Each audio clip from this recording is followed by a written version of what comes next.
Baik,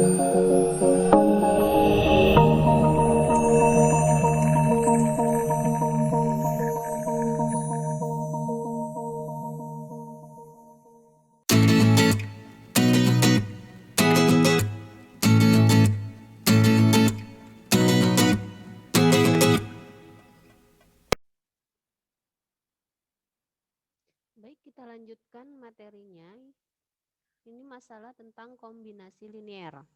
Vektor P dikatakan merupakan kombinasi linear dari vektor P1 sampai dengan Pn, dan P bisa dinyatakan dengan P sama dengan K1P1 ditambah dengan K2P2 ditambah sampai dengan KNPN, di mana K1 sampai dengan KN adalah skalar. Kita lihat contohnya. Jika terdapat sistem persamaan linear 1, min 2, 3, min 2, 4, tunjukkan bahwa solusi dari persamaan linear ruang bagian vektor R3. Nah, dapat dibuktikan rumusnya adalah persamaan linear adalah X min 2Y ditambah dengan 3Z sama dengan 0. Jadi ini yang benarnya adalah X min 2Y ditambah 3Z sama dengan 0. Hasil ini menunjukkan suatu bidang yang melalui titik 0,0,0 yang merupakan subruang dari ruang dimensi 3. Misalkan kita terdapat vektor U di mana nilainya adalah atau titiknya adalah min 1,1,2 dan P adalah 2, min 3,0 di ruang R3 atau ruang dimensi 3, tentukan apakah vektor-vektor berikut adalah kombinasi linear dari U dan P. Kita lihat, untuk mengetahui suatu vektor adalah kombinasi linear dari vektor yang lainnya, dibuat penulisan persamaan vektor sebagai berikut. Jadi W sama dengan AIU ditambah A1 dikali dengan U ditambah dengan A2 dikali V.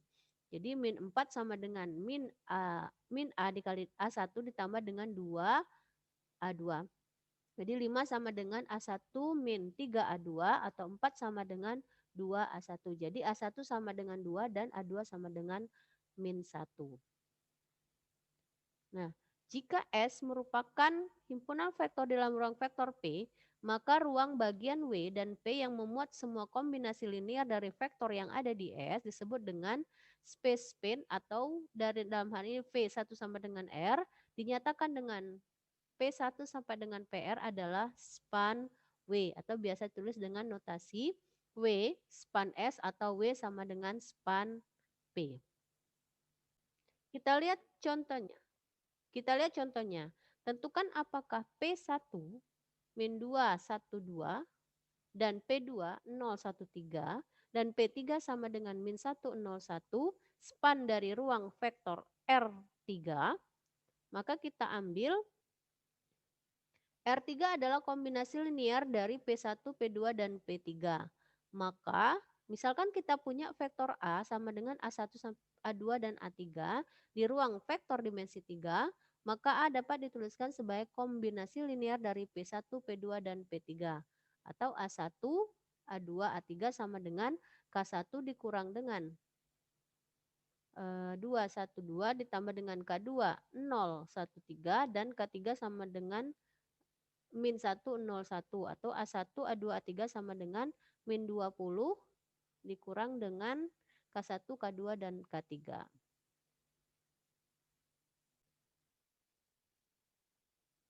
Kemudian materi selanjutnya adalah basis dan dimensi.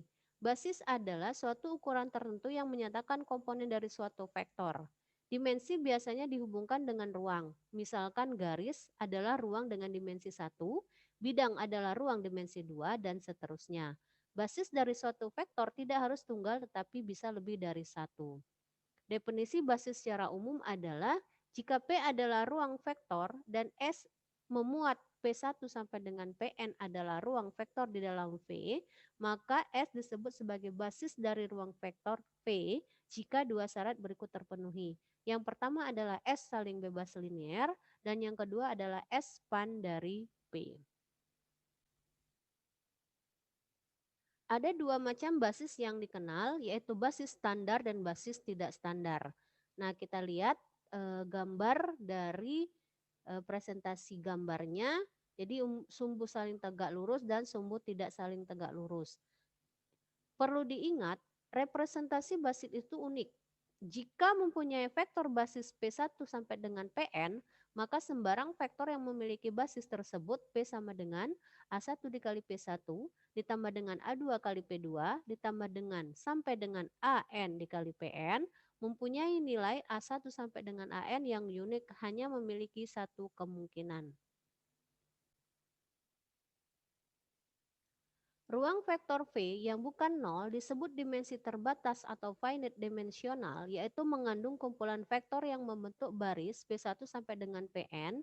Jika tidak ada kumpulan vektor yang membentuk basis, maka P disebut sebagai dimensi tak terbatas atau infinite dimensional. Ruang vektor nol disebut finite dimensional. Dimensi dari ruang vektor P yang berdimensi terbatas didefinisikan sebagai jumlah vektor yang membentuk basis di dalam ruang vektor atau ruang vektor nol mempunyai dimensi nol. Demikianlah materi kita pertemuan kali ini. Kita lanjutkan dengan pertemuan kita berikutnya. Terima kasih.